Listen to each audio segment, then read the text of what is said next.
Hello friends, আশা করি তোমরা সবাই ভালো আছো। আমার এই পুষ্পা ম্যাথ ক্লাস ইউটিউব চ্যানেলে তোমাদের স্বাগত। আমি পুষ্পা। তো আজকে আমাদের আলোচনার বিষয় হচ্ছে ক্লাস 6 এর যে সেকেন্ড ইউনিট টেস্ট অর্থাৎ দ্বিতীয় পর্যায়ক্রমিক মূল্যায়ন, সেটারই হচ্ছে আমাদের ম্যাথের ক্লাস। তো আজকে আমরা 12টি ম্যাথ নিয়ে আলোচনা করব। এর আগে আমাদের ছিল 3টি শর্ট কোশ্চেনের ভিডিও, যেগুলোতে ছিল 20টি করে ম্যাথ। আর টোটালে আমাদের শর্ট কোশ্চেনের 60টি কোশ্চেন হয়েছিল। তো সেই 60টি কোশ্চেন তোমরা প্র্যাকটিস করো। তার সাথে আমাদের এই যে 2 থেকে 3 নম্বরের যে কোশ্চেনগুলো থাকে, সেগুলোর আমাদের ভিডিও আসবে 3টি। এই 3টি ভিডিও দেখো, আরো আমাদের অনেক ভিডিও আসবে, সেগুলো তোমরা দেখো, তাহলে তোমাদের অবশ্যই পরীক্ষা ভালো হবে।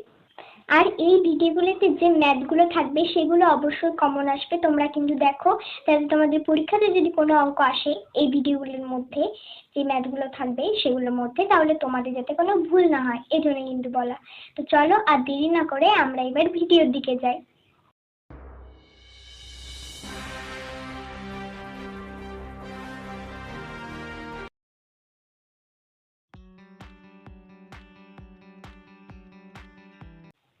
দেখো, এখানে এবার আমাদের এক দাগের কোশ্চেনটা বলেছে যে কোন ক্ষুদ্রতম সংখ্যা প্রথম 4টি মৌলিক সংখ্যা দ্বারা বিভাজ্য। আমাদের এটা বলেছে, তাহলে কোন ক্ষুদ্রতম সংখ্যা মানে হচ্ছে এখানে আমাদের কি, দাঁড়ো তার আগে এখানে বলি, এখানে প্রথম 4টি মৌলিক সংখ্যা সেগুলো কি কি সেগুলো প্রথমে লিখে নি। 2, 3, 5 আর 7, এই চারটি বলেছে, তাই 4টি লিখলাম। এবার কোন ক্ষুদ্রতম সংখ্যা, তার মানে কি এখানে বোঝাচ্ছে যে লসাগু করতে হবে, মানে কোন ক্ষুদ্রতম মানে কি লসাগু। তাহলে এই যে 4টি যে মৌলিক সংখ্যা আমাদের বেরোলো প্রথম, এদের এবার লসাগু করতে হবে। তাহলে এখানে দেখো এই 4টি কিন্তু মৌলিক সংখ্যা। তাহলে মৌলিক সংখ্যা থাকলে এদের যখন লসাগু বের করতে হয় তখন কি করতে হয়, সবগুলিকে গুণ করতে হয় যেগুলো থাকে। তাহলে এবার এই যে 2, 3, 5 আর 7, এদের যদি লসাগু করা হয় তাহলে কি লিখবো আমরা, এখানে 2 গণিত 3 গণিত 5 গণিত 7। তাহলে এখানে এটা ইকুয়াল টু কি হচ্ছে, দেখো 5 দুগুণে এখানে 10 রেখে দিলাম, আর 3 7 21, তাহলে 21-এর সঙ্গে 10 গুণ করলে কত হয়, 210। তাহলে এখানে কোন ক্ষুদ্রতম সংখ্যা হলো, আর 210 যে সংখ্যাটি সেগুলো হচ্ছে 2, 3, 5 আর 7 দ্বারা বিভাজ্য। তাহলে এখানে আমাদের উত্তর হলো 210। তাহলে এটা নিশ্চয়ই আমাদের বোঝা গেল। এরপর দেখো আমরা 2 দাগের কোশ্চেনটা যাই। দেখো, এখানে এবার আমাদের 2 দাগের কোশ্চেনটা বলেছে যে একটি আয়তাকার বাগানের দৈর্ঘ্য প্রস্থে 3 গুণ। তাহলে প্রস্থ 20 মিটার হলে বাগানটির পরিসীমা কত, এটা আমাদের বলেছে। তাহলে এখানে দেখো আমাদের প্রস্থটা বলে দেওয়া আছে, প্রস্থ কত, 20 মিটার। তাহলে এখানে দেখো আমরা লিখছি প্রস্থ ইকুয়াল টু 20 মিটার। এবার বলেছে যে প্রস্থের 3 গুণ হচ্ছে দৈর্ঘ্য। তাহলে এখানে যদি আমাদের প্রস্থ যদি 20 মিটার হয়, তাহলে আমাদের দৈর্ঘ্য কত হবে, তাহলে দেখো এখানে আমাদের দৈর্ঘ্য এটা ইকুয়াল টু, তাহলে এর 3 গুণ মানে 20 মিটার, এর 3 গুণ তার মানে কি, তাহলে এখানে 60 মিটার এটা হচ্ছে। এবার তাহলে এখানে কি হলো না, এবার বাগানটির পরিসীমা কত এটা বললো। তাহলে এখানে আয়তক্ষেত্রের পরিসীমা ইকুয়াল টু কি, আমরা জানি যে 2 গণিত দৈর্ঘ্যযুক্ত প্রস্থ, এটাই হচ্ছে আমাদের আয়তক্ষেত্রের পরিসীমা। তাহলে এখানে যদি আমরা পরিসীমা ইকুয়াল টু, তাহলে এখানে দেখো আমরা লিখছি পরিসীমা, এটা ইকুয়াল টু আমরা কি লিখতে পারি, তাহলে এখানে 2 এটা গণিত দৈর্ঘ্য কত, এখানে 60 এটা প্লাস তাহলে 20 প্রস্থ। তাহলে এবার যদি আমরা এটাকে ক্যালকুলেশন করি তাহলে আমাদের কি হয়, দেখো এখানে আমি দেখিয়ে দিচ্ছি তোমাদের। দেখো তাহলে এখানে আমাদের কি লেখা আছে যে 2 গণিত দৈর্ঘ্যযুক্ত প্রস্থ মানে হচ্ছে 2 গণিত 60 প্লাস 20। তাহলে এখানে আমরা লিখছি, দেখো 2 গণিত 60 এটা প্লাস 20, এটা ইকুয়াল টু আমরা লিখতে পারি এখানে, তাহলে এখানে 2 এর সঙ্গে 60 গুণ করবো, তাহলে কত হয় 120, এটা প্লাস এখানে 20 সঙ্গে 2 গুণ করবো, তাহলে 40, এটা ইকুয়াল টু তাহলে 160। যদি 120 আর 40 যদি যোগ করি তাহলে আমাদের কত হয় 160 এত মিটার। তাহলে এখানে আমাদের পরিসীমা হবে আয়তক্ষেত্রের 160 মিটার। তাহলে এখানে আমাদের এটা উত্তর হলো। তাহলে এটা নিশ্চয়ই বোঝা গেল। এরপর দেখো আমরা 3 দাগের কোশ্চেনে যাই। দেখো এখানে এবার আমাদের 3 দাগের কোশ্চেনটা বলেছে যে একটি আয়তাকার ক্ষেত্রের দৈর্ঘ্য 40 মিটার ও পরিসীমা 120 মিটার হলে আয়তাকার ক্ষেত্রে ক্ষেত্রফল কত, আমাদের এটা বলেছে। তাহলে এখানে দেখো আমাদের মানে আয়তকার যে ক্ষেত্র সেটার আমাদের পরিসীমাটা দেওয়া আছে আর দৈর্ঘ্যটা দেওয়া আছে, এখানে কিন্তু প্রস্থটা দেওয়া নেই। আবার এখানে ক্ষেত্রফল বার করতে দিচ্ছি, তাহলে যদি ক্ষেত্রফল বার করতে হয় তাহলে এখানে দৈর্ঘ্যও লাগবে প্রস্থও লাগবে, কিন্তু এখানে কিন্তু আমাদের এই যে প্রস্থটা দেওয়া নেই, তাহলে এখানে আমরা প্রস্থটা ধরে নিলাম ধরো x মিটার, তাহলে এখানে প্রস্থটা আমাদের কি হলো, আমরা ধরে নিলাম x মিটার। এবার হচ্ছে আমাদের তাহলে দৈর্ঘ্যটা কি, আমরা জানি যে 40 মিটার। এবার দেখো তাহলে এখানে তো আমাদের প্রস্থটা বার করতে হবে, তাহলে এখানে আমরা কি জানি যে আয়তক্ষেত্রের পরিসীমা ইকুয়াল টু আমরা কি জানি যে 2 গুণিত দৈর্ঘ্য যুক্ত প্রস্থ। তাহলে দেখো এখানে আমরা লিখে দিচ্ছি, তাহলে এখানে দেখো আমরা এই সূত্রটা লিখে দিয়েছি। এবার যেমন যেমন আমাদের যা আছে সেগুলো আমরা বসিয়ে নিলাম, তারপর আমরা ক্যালকুলেশন করব। তাহলে এখানে আয়তক্ষেত্রে তাহলে আমাদের পরিসীমা কত হচ্ছে, তাহলে আয়তক্ষেত্রের পরিসীমা হচ্ছে আমাদের 120 মিটার, এটা আমাদের বলে দিয়েছি। এবার এটা ইকুয়াল টু দিলাম, তারপর এখানে দিয়েছে 2, দেখো যেরকম লেখা আছে 2 গণিত, এবার এখানে কি দেওয়া আছে তাহলে দৈর্ঘ্যটা দেখো এখানে আমাদের 40 মিটার দেওয়া আছে, তাহলে 40 মিটার এটা প্লাস, এবার প্রস্থটা আমরা কি ধরলাম x মিটার, যেহেতু এখানে দেওয়া নেই তাহলে এখানে দেখো আমরা x লিখলাম। এবার দেখো এখানে আমরা বা লিখছি বা, এবার এখানে দেখো 120টা আমরা এদিকে দেখো, তার আগে এখানে আমি বলি, তাহলে এখানে 120, হ্যাঁ, এটা ইকুয়াল টু, তাহলে এখানে 2 এর সঙ্গে 40 গুণ করতে হবে, তাহলে কত হয়, তাহলে 40 গুণ 80 এটা প্লাস, আর এখানে 2 এর সঙ্গে x মানে হচ্ছে 2x, এটা হলো। এবার দেখো বা এখানে 120টা এদিকে নিয়ে আসবো আর 2x-টা এদিকে নিয়ে আসবো, দেখো তাহলে এখানে 2x এটা ইকুয়াল টু, তাহলে আমরা কি লিখতে পারি, এটা ইকুয়াল টু, তাহলে এখানে তো 120টা এদিকে নিয়ে চলে আসলাম, আর এদিকে দেখো তাহলে এখানে দেখো 120টা এদিকে নিয়ে আসলাম। এবার দেখো 80টা কিন্তু এখানে এই যে 2x এর সঙ্গে কিন্তু আমাদের যোগ হয়েছিল, এবার এখানে কি হবে, এর সঙ্গে বিয়োগ হবে, তাহলে এখানে 80। এবার দেখো আমরা এখানে লিখে দিচ্ছি, তারপর কি ক্যালকুলেশন হবে, তাহলে এবার দেখো এখানে আমরা লিখে দিচ্ছি যে 2x এটা ইকুয়াল টু, তাহলে এখানে দেখো 120 থেকে যে 80 বাদ দেওয়া, তাহলে আমাদের কত হয়, এখানে দেখো আমাদের 40 হয়। এবার বা এখানে x ইকুয়াল টু, তাহলে এখানে দেখো যে এখানে 2টা কিন্তু x এর সঙ্গে গুণ হয়েছিল, এবার এদিকে যখন আসবে তখন ভাগ হয়ে যাবে, তাহলে এখানে 40/2 এটা লিখলাম। এবার দেখো এখানে বা, তাহলে এখানে আমাদের x ইকুয়াল টু, তাহলে এখানে দেখো যদি 40কে যদি আমরা 2 দিয়ে ভাগ করি তাহলে আমাদের কত হয়, তাহলে এখানে আমাদের হয় 20, তাহলে এখানে আমাদের x ইকুয়াল টু বেরোলো হচ্ছে আমাদের 20। এবার দেখো তাহলে এখানে কিন্তু আমরা দৈর্ঘ্য আর প্রস্থ আমরা পেয়ে গেছি, এখানে প্রস্থ আমাদের বেরোলো 20 মিটার। এবার তাহলে ক্ষেত্রফল ইকুয়াল টু আমাদের কি হবে, তাহলে এবার ক্ষেত্রফল ইকুয়াল টু আমরা কি জানি আয়তক্ষেত্রে, যে দৈর্ঘ্য গুণিত প্রস্থ, তাহলে এখানে আমাদের দৈর্ঘ্য হচ্ছে 40 মিটার আর হচ্ছে প্রস্থ আমাদের হচ্ছে এখানে গণিত হবে, আর এখানে আমাদের প্রস্থ হচ্ছে 20 মিটার।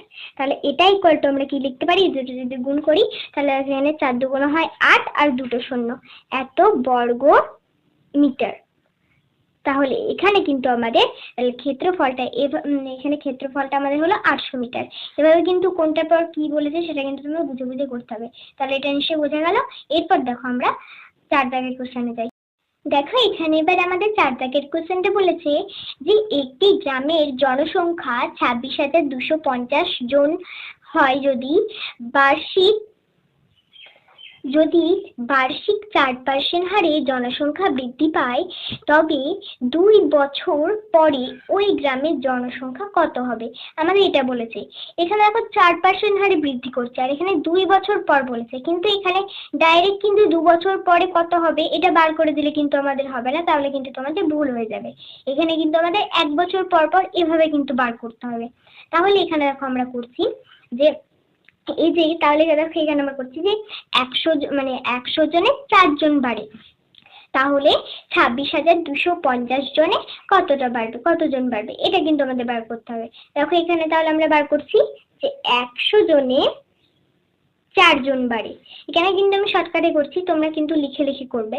তাহলে 100 জনে 4 জন বাড়ে, তাহলে এখানে 26,250 এতজনে তাহলে কতজন বাড়বে, দেখো এখানে করছি, তাহলে এখানে যদি একজনে কতজন বাড়বে, কম বাড়বে, তাহলে এখানে 4/100 এটা গণিত, তাহলে এখানে 26,250 জনের নিশ্চয়ই বেশি বাড়বে, তাহলে এখানে গুণ হবে, তাহলে এখানে 26,250 এবার দেখো তাহলে আমরা কাটাকাটি করছি, এই শূন্য আর এই শূন্য কাটলাম, এটা এটা দেখো আমরা 2 দিয়ে কাটি, তাহলে এখানে 5 দুগুণ 10 আর এখানে 2 দুগুণ 4, আর এটা এটা যদি করি তাহলে এখানে কত হয় 525। এবার এটা ইকুয়াল টু 525 আর 2 যদি আমরা গুণ করি তাহলে হয় আমাদের 1050। এটা হলো, এটা যেটা বাড়লো মানে এতটা তাহলে বাড়লো। এবার বেড়ে কতজন হলো, তাহলে দেখো এখানে আমরা কি করব, তাহলে এই যে 26,250 আর এই যে 1050 এই দুটোকে আমাদের যোগ করতে হবে, তাহলে এখানে 1 বছরে অতটা বাড়লো, এটা আমাদের হবে। তাহলে এখানে দেখো 26,250 এটা প্লাস হচ্ছে 1050। হ্যাঁ, তাহলে এটা ইকুয়াল টু আমাদের যোগ করলে কত হয়, তাহলে এখানে হয় আমাদের 27,300। এবার তাহলে আমাদের কি করতে হবে, যে 27,300 এতজন যেটা বাড়লো, এটা আবার বার্ষিক 4% হলে কতজন বৃদ্ধি পাবে সেটা কিন্তু আমাদের বার করতে হবে। তাহলে এখানে আমরা বার করছি। এবার তাহলে আমাদের বার করতে হবে যে 27,300, তাহলে এখানে তাহলে 4% হারে বলেছে, তাহলে এখানে দেখো এখানে আবার আমাদের বার করতে হবে যে 100 জনের মধ্যে বাড়ে 100 জনের মধ্যে বাড়ে 4 জন, তাহলে এই যে 27,300 যেটা বেরোলো ওইটার মধ্যে কত বাড়বে অত জনের মধ্যে, তাহলে 27,300 এটার মধ্যে কত বাড়বে, তাহলে এখানে আমাদের হবে 4/100, এটা গণিত 27,300। তাহলে এই শূন্য শূন্য শূন্য শূন্য কাটলাম, তাহলে এখানে যদি 4 আর 200 এখানে 273 হচ্ছে, তাহলে এটা যদি আমাদের গুণ করি তাহলে আমাদের এখানে কত 1092। এবার তাহলে এই যে যেটা বাড়লো, এবার তাহলে এবার কি করতে হবে, যদি 2 বছরে মোট জনসংখ্যা ওই গ্রামে কত হবে এটা যদি বার করতে হয় তাহলে আমাদের কি করতে হবে, এই যে 27,300 আর এই যে 1092 এই দুটোকে যোগ করতে হবে। তাহলে এখানে 27,000 দেখো এখানে লিখছি 27,300 এটা প্লাস হচ্ছে 1092। এটা ইকুয়াল টু আমরা কি লিখতে পারি 28,392। হ্যাঁ, তাহলে এখানে আমাদের উত্তর হবে 28,392। তাহলে 2 বছর পরে ওই গ্রামের জনসংখ্যা হবে 28,392। তাহলে এটা বোঝা গেল। এরপর দেখো আমরা 5 দাগের কোশ্চেনে যাই। দেখো এখানে এবার আমাদের 5 দাগের কোশ্চেনে বলেছে যে একটি বর্গক্ষেত্রের দৈর্ঘ্য 50 মিটার হলে তার পরিসীমা ও ক্ষেত্রফল কত, এটা আমাদের বলেছে। তাহলে এখানে বর্গক্ষেত্রের পরিসীমা ইকুয়াল টু আমরা কি জানি, যে বর্গক্ষেত্রের পরিসীমা এটা ইকুয়াল টু হচ্ছে বাহু গুণিত 4, মানে হচ্ছে 4টি বাহুর যোগফল, মানে হচ্ছে বাহু গুণিত 4। তাহলে দেখো এখানে আমরা লিখছি এটা ইকুয়াল টু বর্গক্ষেত্রের পরিসীমা ইকুয়াল টু আমরা কি, তাহলে এখানে আমাদের কি হচ্ছে বাহুটা কত, এখানে 50, এটা গণিত 4, আমরা তাই বললাম বর্গক্ষেত্রের পরিসীমা ইকুয়াল টু বাহু গণিত 4। তাহলে এখানে 4 এটা ইকুয়াল টু হচ্ছে 4 5 20 আর একটা শূন্য এত মিটার, এটা হচ্ছে আমাদের বর্গক্ষেত্রটার পরিসীমা হলো। এবার বর্গক্ষেত্রের ক্ষেত্রফল ইকুয়াল টু কি না বাহু গণিত বাহু, তাহলে এখানে বর্গক্ষেত্রের ক্ষেত্রফল এটা ইকুয়াল টু তাহলে আমরা কি লিখবো ক্ষেত্রফল এটা ইকুয়াল টু তাহলে বাহু গণিত বাহু, মানে হচ্ছে বাহু হচ্ছে 50, তাহলে 50 গণিত 50 এটা ইকুয়াল টু হচ্ছে 5 5 25 25 আর দুটো শূন্য এত বর্গ মিটার আমাদের এটা হচ্ছে। কিন্তু এখানে কিন্তু তোমাদের এককটা লিখতে হবে, বর্গ মিটার। তাহলে এখানে আমাদের যদি একটি বর্গক্ষেত্রের দৈর্ঘ্য যদি 50 মিটার হয় তাহলে তার পরিসীমা হবে 200 মিটার আর ক্ষেত্রফল হবে 2500 বর্গমিটার। তাহলে এটা নিশ্চয়ই বোঝা গেল। এরপর দেখো আমরা 6 দাগের কোশ্চেনটা যাই। দেখো এখানে এবার আমাদের 6 দাগের কোশ্চেনটা বলেছে যে 6.23 গণিত 2.51 ইকুয়াল টু কত এটা। তাহলে এখানে যদি তাহলে এটা ইকুয়াল টু আমাদের কত হবে, দেখো এখানে আমি লিখে দিচ্ছি 1,56,000 1,56,373 আমাদের কিন্তু এটা হবে। তাহলে এবার দেখো দশমিকের সমস্যা আছে, এখানে কিন্তু তোমার গুণটা করে দেখে নেবে, দেখবে এটাই হবে। যদি আমরা গুণটা করতে লেগে তাহলে কিন্তু আমাদের ভিডিওটা বড় হয়ে যেতে পারে, সেই জন্য আমি গুণটা এখানে গুণটা করে নিয়েছি, তারপর এখানে আমি লিখে দিলাম। এবার দেখো দশমিকটা কোথায় বসবে, তাহলে দশমিকটা কোথায় বসবে, এখানে দেখো 1 2 3 4, তাহলে 4টের পর আমাদের দশমিকটা বসবে। তাহলে কোথায় বসছে, এই দেখো 1 2 3 4, তাহলে কিন্তু আমাদের এখানে দশমিকটা বসছে, এই যে এখানটায়। তাহলে এখানে আমাদের উত্তর হলো এই যে 15.6373, এটা আমাদের উত্তর হলো। তাহলে এটা নিশ্চয়ই বোঝা গেল। এরপর দেখো আমরা 7 দাগের কোশ্চেনটায় যাই।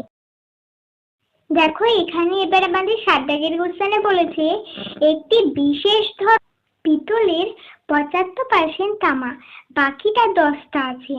এইরূপ 20 কিগ্রা পিতলের কত কিগ্রা দস্তা আছে, এটা আমাদের বলেছে। তাহলে এখানে একটি বিশেষ ধরনের পিতল, সেখানে 75% তামা আর বাকিটা দস্তা। তাহলে 75% মানে কি বোঝাচ্ছে, যে 100 কিগ্রা পিতলের মধ্যে আমাদের কি 75 কিগ্রা হচ্ছে তামা আর বাকিটা দস্তা।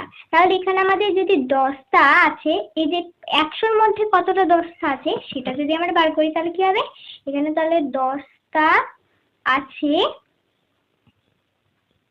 এটা ইকুয়াল টু আমরা কি লিখতে পারি না, এই যে যদি আমাদের 75 মানে 100-র মধ্যে 75 কিগ্রা যদি আমাদের তামা থাকে, তাহলে দস্তা কিভাবে থাকবে সেটা কি করে বের করবো না, 100 থেকে আমরা 75 বাদ দেব, তাহলে এটা ইকুয়াল টু আমাদের কত হবে, এখানে আমাদের 25 হবে। তাহলে 25% কি দস্তা। তাহলে 25% মানে কি, যে 100 কিগ্রা যে পিতল, তার মধ্যে 25 কিগ্রা আমাদের দস্তা। তাহলে এবার 20 কিগ্রা পিতলে কত কিগ্রা দস্তা, এটা আমাদের বার করতে হবে। তাহলে এখানে আমরা কি বললাম, যে 100 কিগ্রা পিতলে আমাদের 25 কিগ্রা দস্তা। তাহলে 20 কিগ্রা পিতলে আমাদের কত কিগ্রা দস্তা হবে, তাহলে এখানে আমাদের হবে 25/100, এটা গণিত 20। এই শূন্য কাটলাম, এটা 2 আর 10 কাটলাম, এখানে হলো 5 দিয়ে 25 কে কাটলাম, 5 হলো ইকুয়াল টু 5 কিগ্রা। এটা কিগ্রা 5 কিগ্রা, তাহলে এখানে আমাদের উত্তর হলো 5 কিগ্রা। এবার দেখো আমরা 8 দাগের কোশ্চেনে যাই। দেখো এখানে এবার আমাদের 8 দাগের কোশ্চেনটা বলেছে যে একটি বর্গাকার পার্ক লোহার রেলিং দিয়ে ঘিরতে প্রতি মিটারে 30 টাকা হিসেবে 12,000 টাকা খরচ হলে পার্কটির এক পাশে দৈর্ঘ্য কত। তাহলে এখানে দেখো আমাদের দেওয়া আছে প্রতি মিটারে খরচ হয় 30 টাকা, এটা বলে দেওয়া আছে, আর টোটাল খরচ দেওয়া আছে। তাহলে এখানে যদি আমরা টোটাল খরচকে যদি আমরা প্রতি মিটারের খরচ দিয়ে যদি ভাগ করি, তাহলে দেখো আমাদের ওই বর্গাকার যে পার্ট, সেটার কিন্তু আমাদের পরিসীমা পাওয়া যাচ্ছে। তাহলে দেখো এখানে আমরা বার করছি প্রথমে পরিসীমাটা। তাহলে দেখো এখানে 12,000 টাকা দেওয়া আছে, এটাকে আমরা 30 দিয়ে ভাগ করব, মানে হচ্ছে প্রতি মিটারের খরচ দিয়ে। তাহলে 0 0 কাটলাম, আর এখানে 3 দিয়ে এখানে 1200 কে কাটছি, তাহলে এখানে হয় 3 4 12 0 0, এটাই করলো। তাহলে এখানে 400 হলো, 400 মিটার। তাহলে এটা হলো এই পার্কটির পরিসীমা। এবার যদি আমরা পরিসীমাকে যদি আমরা 4 দিয়ে ভাগ করি, তাহলে দেখো ওই পার্কটির এক পাশের দৈর্ঘ্য পাওয়া যাচ্ছে। তাহলে এখানে দেখো 400, এটা ডিভাইড বাই 4, এটা ইকুয়াল টু 100। তাহলে 100 মিটার যেটা বেরোলো, এটাই হলো আমাদের পার্কটির এক পাশের দৈর্ঘ্য। তাহলে এটা নিশ্চয়ই বোঝা গেল। এভাবে কিন্তু তোমাদের বুঝে বুঝে করতে হবে। তারপর দেখো আমরা 9 দাগের কোশ্চেনটা যাই। দেখো এখানে এবার আমাদের 9 দাগের কোশ্চেনটা বলেছে যে 8.2 গণিত 1.9, এটা 9.2 1.9 মানের অর্ধক্রমে সাজাও, মানে হচ্ছে বড় থেকে ছোটতে সাজাও, এটা বলেছে। তাহলে এখানে দেখো এই যে গুণটা যেটা দেওয়া আছে, এটা কিন্তু প্রথমে আমাদের মানটা জেনে নিতে হবে। তাহলে এটা যদি আমরা গুণ করি তাহলে আমাদের কি হবে, তোমরা গুণ করে দেখে নেবে, দেখবে যে হবে 15.58, এটা হবে কিন্তু। তোমরা গুণ করে দেখে নেবে, এটা কিন্তু হবে। এবার দেখো এখানে যদি আমরা অর্ধক্রমে সাজাই, মানে বড় থেকে ছোটতে যদি সাজাই, তাহলে আমাদের কি হবে, দেখো প্রথমে আমাদের এটা হবে, তারপর এর থেকে ছোট কোনটা হবে, এখানে 8.2, তারপর কোনটা হবে 1.9। কিসের জন্য হলো, কারণ দেখো এখানে দশমিক আগে 15 আছে, এটা বড়, তারপর 8 বড়, আর এখানে দেখো 1, তাহলে এখানে আমাদের এটা হলো। হ্যাঁ, আর এখানে কিন্তু এইভাবে সাজালে হবে না, এখানে যেটা প্রথমে যেভাবে দিয়েছিল সেভাবে কিন্তু করতে হবে। তাহলে এখানে আমরা কি লিখবো, যেখানে এখানে 8.2, এটা গণিত 1.9 এটা, তারপর হচ্ছে 8.2, তারপর হচ্ছে 1.9। তাহলে এটা নিশ্চয়ই বোঝা গেল। তাহলে এবার দেখো আমরা 10 দাগের কোশ্চেনে যাই। দেখো এখানে এবার আমাদের লাস্ট কোশ্চেন 10 দাগের কোশ্চেনে বলেছে যে কত টাকার 30% হবে 90 টাকা।